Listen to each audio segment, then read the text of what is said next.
My dear friend, आप लोगों को स्वागत है अपना चैनल जेपीएस विद अमन में। आज का टॉपिक जो साथी वो सेमेस्टर 4 वाले स्टूडेंट के लिए हेल्पफुल रहेंगे जिनका पॉलिटिकल साइंस है, कोर पेपर 8 है। आज का इम्पोर्टेंट क्वेश्चन है साथियों, वो है मार्गेंथुआ द्वारा प्रतिपादित अंतर्राष्ट्रीय राजनीति के अध्ययन हेतु यथार्थवादी उपागम की विवेचना करें।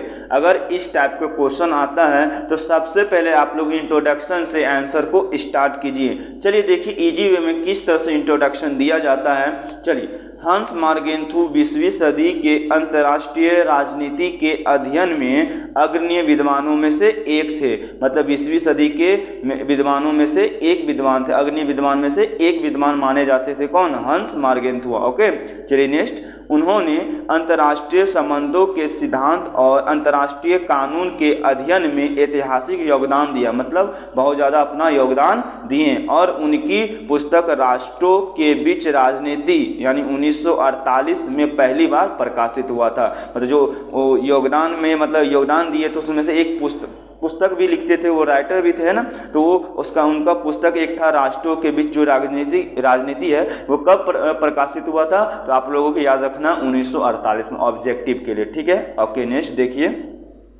मार्गेंथो के अनुसार अंतर्राष्ट्रीय राजनीति को केवल राष्ट्रीय हित के संदर्भ में ही समझा जा सकता है। क्या राष्ट्रीय हित में भी क्या कर सकता है? समझा जा सकता है, जिससे शक्ति के रूप में परिभाषित किया गया है। जिसे क्या किया गया? शक्ति के रूप में क्या किया गया? परिभाषित किया गया है। यथार्थवादी दृष्टिकोण से उन इकाइयों पर विशेष ध्यान दिया जाता है जो अंतर्राष्ट्रीय यानी राज्य में मुख्य कर्ता होगा।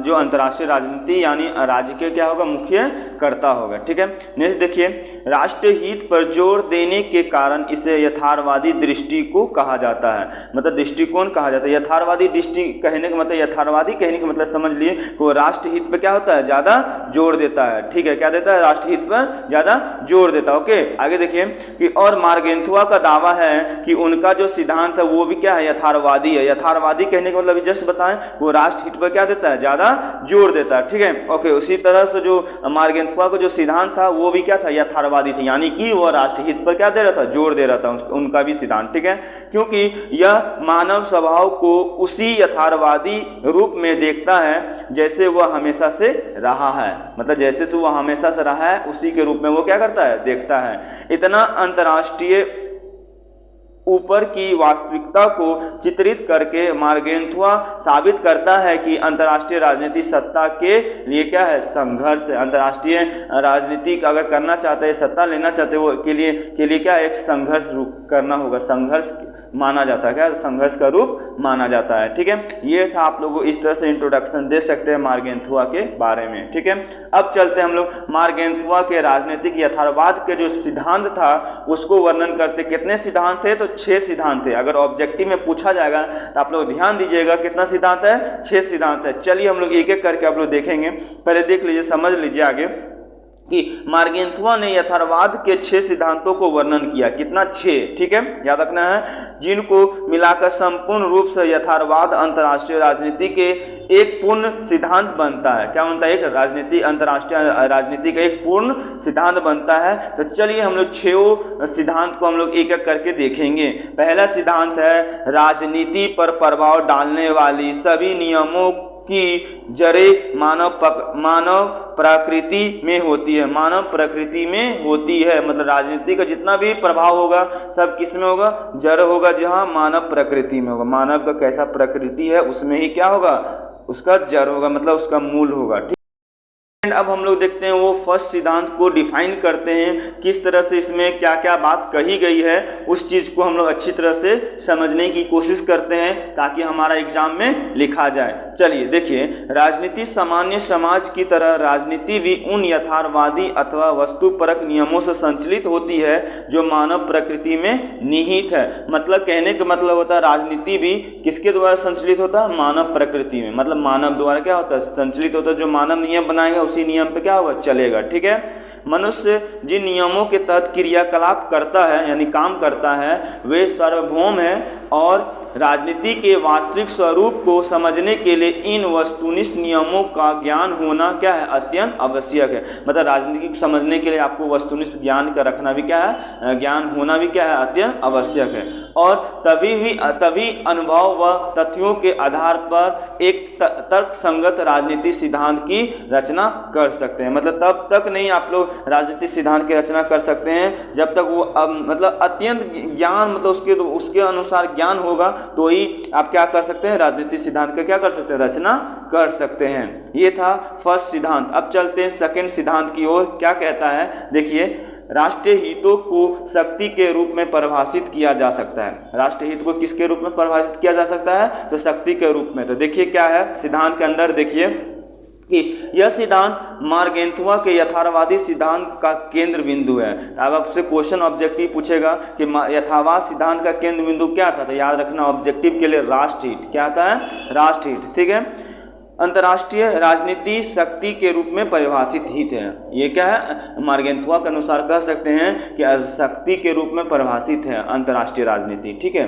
आगे देखिए मार्गेंथुआ क्या कहते हैं कि शक्ति के रूप में परिभाषित हित वह प्रमुख मार्गदर्शक है जो अंतर्राष्ट्रीय राजनीति के क्षेत्र में यथार्थवाद का पथ प्रदर्शन करता है। जो पथ प्रदर्शन करेंगे वो अंतर्राष्ट्रीय राजनीति के क्षेत्र में यथार्थवाद के क्षेत्र माना जाता है। ठीक है, आगे देखिए नेक्स्ट पॉइंट इसी में देखिए, राष्ट्र हित हमेशा राष्ट्र शक्ति द्वारा सुरक्षित किया जा सकता है। मतलब राष्ट्र की शक्ति जो है, राष्ट्र हित जो है वो किसके द्वारा सुरक्षित किया जा सकता है, राष्ट्र शक्ति के द्वारा किया जा सकता है। नेक्स्ट पॉइंट इसी में देखिए कि विदेश नीतियों को निर्धारक सदैव शक्ति को राजनीति का केंद्र तत्व मानते हैं तथा इसी आधार पर नीति निर्माण करते हैं। मतलब नीति का जो निर्माण इसी आधार पर किया जाता है। ये था सेकंड सिद्धांत। थर्ड सिद्धांत क्या है कि राष्ट्र हित कोई भी निश्चित अर्थ नहीं होता। राष्ट्र हित का कोई भी निश्चित अर्थ नहीं होता है। चलिए देखते हैं इसमें क्या है कि किसी भी राष्ट्र की नीतियां तथा कार्य सदैव राष्ट्र हितों द्वारा संचालित होती है। किसके द्वारा संचालित होती है, राष्ट्र हित द्वारा संचालित होती है। और यह सिद्धांत राष्ट्र हित का कोई निश्चित अर्थ मानकर नहीं चलता। राष्ट्र हित का कोई भी निश्चित अर्थ नहीं मानकर चलता है। ठीक है, इसमें यह तत्व निहित है कि बदलती हुई परिस्थितियों के अनुसार राष्ट्र अपनी नीतियों का निर्माण करेगा। मतलब आपका देश में, आपके राष्ट्र में क्या परिस्थिति चल रहा है उसी के अनुसार राष्ट्र हित क्या करेगा, अपनी नीति को बनाएगा। नीति मतलब नियम को लागू करेगा। ठीक है, राष्ट्र हित का कोई भी निश्चित अर्थ नहीं होता है। ये था थर्ड सिद्धांत। ठीक है, फोर्थ सिद्धांत चलिए देखते हैं। नेक्स्ट है कि शुद्ध नैतिक नियम राजनीति पर लागू नहीं किए जा सकते। मतलब शुद्ध रूप से नैतिक का जो नियम है वो लागू नहीं किया जा सकता। क्यों, देखिए कि राजनीति यथार्थवाद नैतिक नियमों के महत्व को मानता है, परंतु उसका दृढ़ विश्वास है कि अभूत तथा सर्वमान्य स्वरूप के रूप में उन्हें राज्य के कार्यों पर लागू नहीं किया जा सकता। राजनीति यथार्थवाद और नैतिक नियम को मानता है लेकिन इसको लागू नहीं किया जा सकता है। क्यों, देखिए मार्गेंथुआ मानता है या मार्गेंथुआ का मानना है, 2 पॉइंट लिख सकते हैं, मानता है या मानना है कि विवेक राजनीति का उच्चतम मूल्य है। क्या है, विवेक जो है राजनीति का उच्चतम मूल्य है और नैतिक नियमों का पालन विवेक और उसके परिणाम पर करना चाहिए। उसका परिणाम और विवेक के अनुसार क्या करना चाहिए। और राज्य का सबसे प्रमुख गुण अपने अस्तित्व की रक्षा करना है।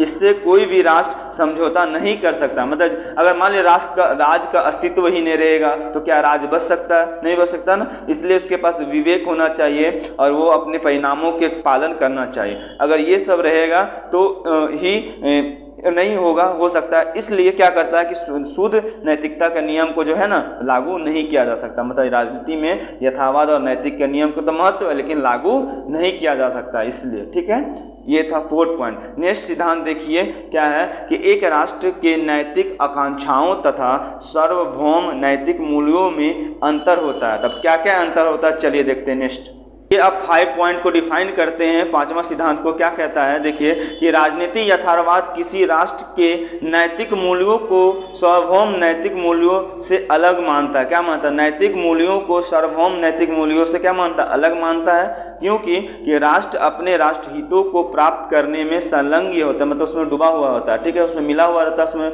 ठीक है, और ना कि सार्वभौमिक नैतिक नियमों के अनुपालन में। नैतिक नियम जो सारी दुनिया पर लागू है वो राष्ट्र पर लागू नहीं किए जा सकते, मतलब जो दुनिया में लागू है पूरा राष्ट्र में लागू नहीं किया जा सकता था। ये था उनका पांचवा। छठा सिद्धांत क्या था कि अंतर्राष्ट्रीय राजनीति के स्वायत्ता। स्वायत्ता मतलब क्या होता है, देखिए कि राजनीति यथार्थवाद राजनीति के क्षेत्र की स्वायत्ता में विश्वास रखता है। राजनीति का क्षेत्र उतना ही स्वायत्त है, मतलब स्वतंत्र है, स्वायत्त है, जो भी है, कि जितना कि आर्थिक अथवा कानून के क्षेत्र में राजनीति यथार्थवाद हमेशा शक्ति के रूप में परिभाषित हितों के बारे में क्या करता है, सोचता है। ये था 6 सिद्धांत, ठीक है, जो आप लोगों को हम डिफाइन कर चुके हैं। चलिए नेक्स्ट। लास्ट में आप लोग क्या कीजिएगा, अंतर्राष्ट्रीय राजनीति के अध्ययन में मार्गेंथुआ का योगदान को लिख दीजिएगा ताकि एग्जामिनर इम्प्रेस हो जाए। पहला उनका योगदान था हंस मार्गेंथुआ का कि वो 20वीं सदी में अंतर्राष्ट्रीय राजनीति के अध्ययन में अग्रणी विद्वानों में से एक थे। योगदान, पहला योगदान था कि अग्रणी विद्वानों में से एक विद्वान थे। दूसरा कि उनकी पुस्तक राष्ट्रों के बीच जो राजनीति जो था वह 1948 में पहली बार क्या हुआ था, प्रकाशित हुआ था। ये उनका दूसरा योगदान था। तीसरा योगदान था कि जो योगदान था कि उसको भुलाया नहीं जा सकता है, क्योंकि उन्हें यथार्थवाद के एक स्वरूप और दिशा का प्रदान किए थे। ये यथार्थवाद को और दिशा के रूप में क्या किए, प्रदान किए थे, इसलिए इसका योगदान को भुलाया नहीं जा सकता है। इसी प्रकार से हम इनके योगदान को भी क्या कर सकते हैं, वर्णन कर सकते हैं। यहीं पे आप लोग आंसर को एंड कीजिए। बिलीव मानिए आप लोगों को 20 में से 20 मार्क्स मिल ही जाएगा। फिर मिलते हैं नेक्स्ट क्वेश्चन लेके, तब तक